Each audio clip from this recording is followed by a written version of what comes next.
सुनील ने बुला दिया ना, वो तो उन्हें खिलाऊं, वो भी टेढ़ा मेढ़ा घुमाऊंगा फोन ने।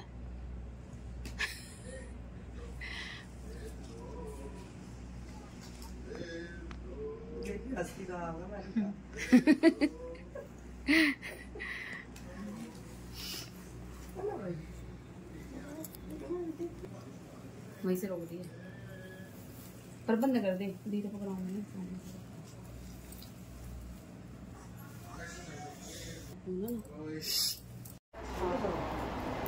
एक अंधी बुढ़िया थी जिसका एक लड़का और एक बहू थी। वह बहुत गरीब थी। वह अंधी बुढ़िया छत्रपति गणेश जी की पूजा किया करती थी। गणेश जी साक्षात स्वरूप आकर कहते थे कि बुढ़िया माई तू जो चाहे सो मांग ले। बुढ़िया कहती मुझे मांगना नहीं आता, सो कैसे मांगू।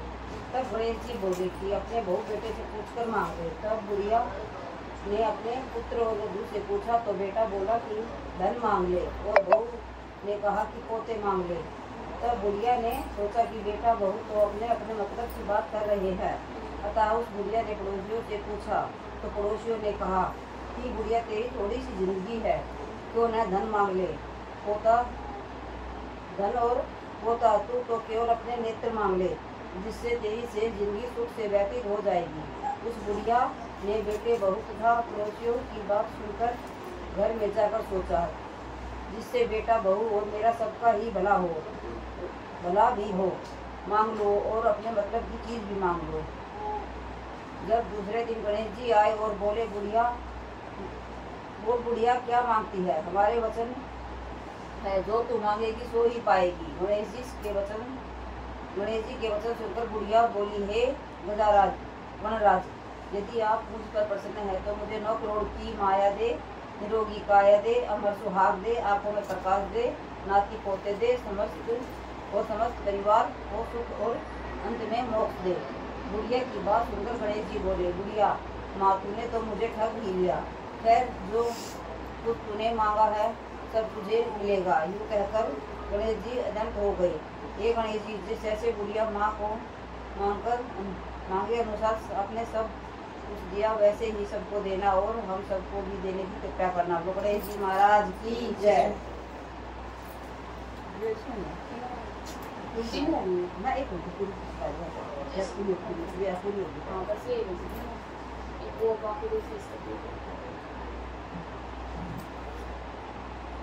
गणेश जी की इसमें ये जो ये आ गई ना, ये है कोना भी पुराने वाली ये वाली और अलग तरह के आ गई।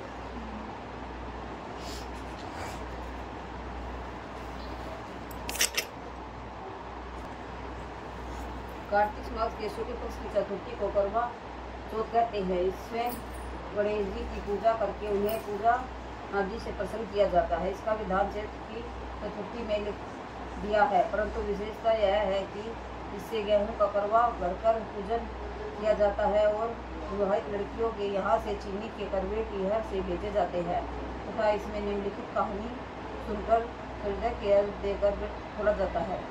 कथा शुरू।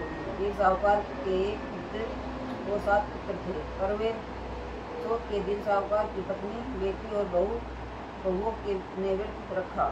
रात्रि को साहूकार के पुत्र भोजन करने लगे तो उन्होंने अपनी बहन से भोजन करने के लिए कहा। बहन बोली, भाई अभी चंद्रमा नहीं निकला है, उसके निकलने पर दहर देकर भोजन करूंगी। इस पर भाइयों उन्हें नगर से बाहर जाकर अग्नि जला दी और छलनी से ले जाकर उसमें से प्रकाश दिखाते हुए बहन से कहा, बहन चंद्रमा निकल आया है, घर देकर भोजन कर लो। बहन अपने भाइयों को भी बुला लाई कि तुम भी चंद्रमा को घर दे तो उनको अपने पतियों की करतूत जानती थी। उन्होंने कहा, भाई जी अभी चंद्रमा नहीं निकला है, तुम्हारे भाई चालाकी करते हुए अग्नि का प्रकाश छलनी से दिखा रही है। किंतु बहन ने भाइयों की बात पर ध्यान नहीं दिया और भाइयों द्वारा दिखाए गए प्रकाश को इधर देकर भोजन कर लिया। इस प्रकार व्यक्त भंग होने से गणेश जी से उसे उठ हो गई। इसके बाद उसका पति सब बीमार हो गया और जो कुछ घर में था सब उसकी बीमारी में लग गया। साहूकार की पुत्री को जब अपने दोस्त का पता लगा तो तत्पश्चात से भर उठी। गणेश जी ने साक्षात प्रार्थना करने के बाद उसे पुनः विधि विधान से चतुर्थी का व्रत करने को आरंभ कर दिया। उसके अनुसार सबको आदर संस्कार देकर करते हुए सबको आशीर्वाद लेने में ही उसने मन लगा दिया। इस प्रकार उसे श्रद्धा भक्ति सहित कर्म को देखते हुए गणेश जी ने उसे प्रसन्न हो गए। उन्होंने उसके पति को जीवन दान दे दिया। बीमारी से मुक्त करने के पश्चात धन संपत्ति से युक्त कर दिया। इस प्रकार जो कोई छल कपट से राहत श्रद्धा भक्ति पूर्वक चतुर्थी का व्रत करेगा वह सब प्रकार के सुखी होते हुए कष्ट को मुक्त हो जाएगा। करवाचौथ की माता की जय।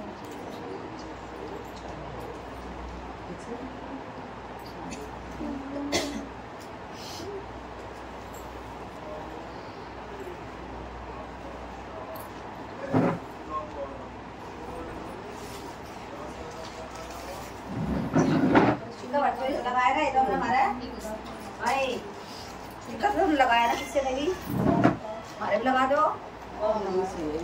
हाँ कच्ची बावली मत बनो पक्की बनो।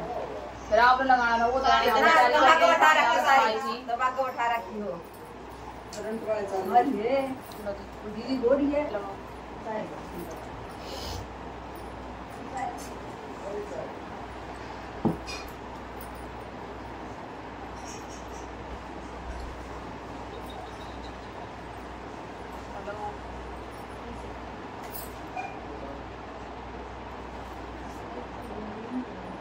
Let's look at